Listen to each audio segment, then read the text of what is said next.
amino acids. Amino acids are basically organic compounds that contain two functional group at the same time. One is the carboxyl group, other is the amino group.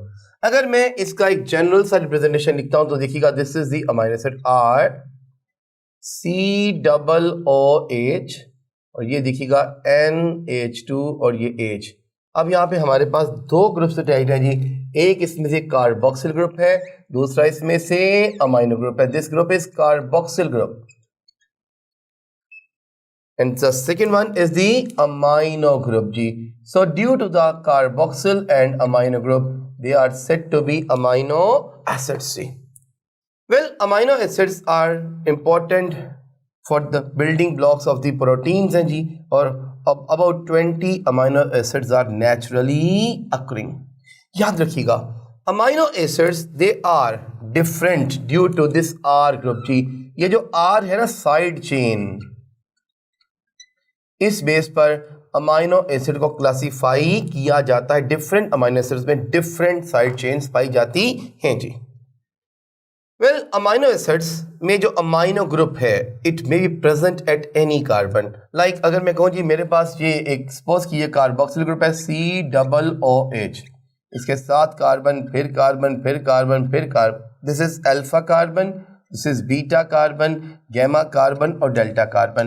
अब amino group, it may be present at this position, it may be present at the beta position or gamma or delta position. So depending upon the position of amino group, the amino acid may be alpha amino acid, it may be beta amino acid, it may be gamma amino acid, so and so on. जरा गौर से देखिएगा, अगर मैं कहता हूँ कि मेरे पास NH2 group यहाँ पाया जाता, amino group is here, so such an amino acid is said to be the alpha amino acid. लेकिन अगर देखिएगा, मैं कहता हूँ कि मेरे पास एक कंपाउंड है जिसमें अमीनो ग्रुप यहां पाया जा रहा है. अब देखिए, this is alpha, this is beta, तो the amino group is at beta carbon, so this is said to be the beta amino acid. और अगर ये अमीनो ग्रुप गैमा पोजीशन पे होगा, it is said to be the gamma amino acid. देखिए, 20 amino acids are naturally occurring and all these amino acids, they are alpha amino acids. Why? Because in all of these, the amino group is present at the alpha carbon relative to the carboxyl group G. आइए amino acid के types को देखते हैं.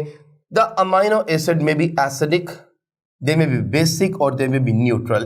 ऐसे amino acid को acidic बोला जाता है that contain 2 carboxyl group but 1 amino group. यानी मैं ये कहना चाहता हूँ, ऐसे अमीनो एसिड्स जिनमें कार्बोक्सिल ग्रुप का नंबर ग्रेटर होगा अमीनो ग्रुप से. आमतौर पे हम कहते हैं जी कि इसमें 2 कार्बोक्सिल ग्रुप, 1 अमीनो ग्रुप पाया जाता है, तो such an amino acid is said to be the acidic amino acid. इसकी 2 एग्जांपल है जी, जैसे एस्पार्टिक एसिड, जैसे ग्लूटामिक एसिड जी. So these are 2 acidic amino acids. On the other hand, अगर मैं बेसिक अमीनो एसिड की बात करता हूं तो बेसिक अमीनो एसिड वो हैं जिसमें अमीनो ग्रुप का नंबर ज्यादा होगा कार्बोक्सिल ग्रुप से. नॉर्मली इनमें 2 अमीनो ग्रुप और 1 कार्बोक्सिल ग्रुप पाया जाता है. अगर आइए मैं सेकंड पॉइंट यहाँ पे इसका मेंशन करता हूं तो मैं कहूँगा जी कि अगर कार्बोक्सिल ग्रुप का नंबर कम हो जाए, अमीनो ग्रुप का नंबर ज्यादा हो, यानी अगर 1 कार्बोक्सिल 2 अमीनो पाया जाए, तो such is said to be the basic amino acid. इसकी एग्जांपल अगर देखें तो लाइसीन है जी, लाइक हिस्टिडीन है, लाइक आर्जिनिन है. These are the basic amino acid. On the third point जी, अगर हम न्यूट्रल की बात करते हैं तो ऐसे अमीनो एसिड न्यूट्रल होंगे जिनमें कार्बोक्सिल ग्रुप और अमीनो ग्रुप का नंबर सेम होगा. Means they have single carboxyl as well as 1 amino group जी. फॉर इंस्टेंस, अगर मैं कहता हूँ ये थर्ड पॉइंट इसका डिस्कस करते हैं, तो ऐसे अमीनो एसिड जिसमें जितने कार्बोक्सिल ग्रुप उतने ही अमीनो ग्रुप, और कितने जी, means they contain only 1 carboxyl and 1 amino group, are said to be the neutral amino acid. इसकी एग्जांपल है प्रोलीन ले सकते हैं, इसकी एग्जांपल है आप ग्लाइसिन ले सकते हैं, एलानिन ले सकते हैं. लाइक ग्लाइसिन की एग्जांपल ले सकते हैं जी, लाइक एलानिन की एग्जांपल ले सकते हैं, सो एंड सो ऑन. याद रखिएगा, among 20 naturally occurring amino acid, only 2 amino acids are acidic, only 3 are basic, and rest of the 15 amino acids they are neutral जी. वेल अमाइनो एसिड को हम एक और भी क्लासिफिकेशन से क्लासिफाई कर सकते हैं, जिसमें भी असेंशियल और नॉन असेंशियल।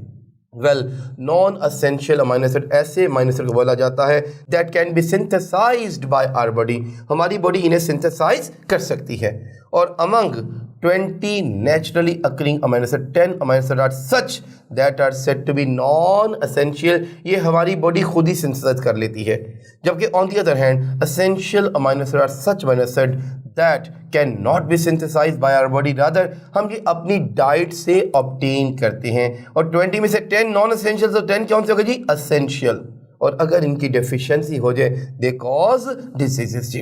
आइए अमाइनो एसिड्स को नाम देने के लिए हम दो तरह से नाम कर सकते हैं। We can use the IUPAC names as well as we can give them the common names, लेकिन जनरली अमाइनो एसिड्स के कॉमन नेम यूज किए जाते हैं। और ये किस बात पे डिपेंड करते हैं? They are derived from the origin और some obvious property of a compound. For instance जैसे ग्लाइसिन की बात करें तो ग्लाइसिन डिराइव हुआ ग्रीक वर्ड ग्लाइकिक से, जिसका मीनिंग है स्वीट। फिर इसी तरह अगर मैं ट्रायोसिन की बात करूं, इसे फर्स्ट आइसोलेट किया गया फ्रॉम चीज, ग्रीक में ट्रायोस चीज को बोलते हैं जी।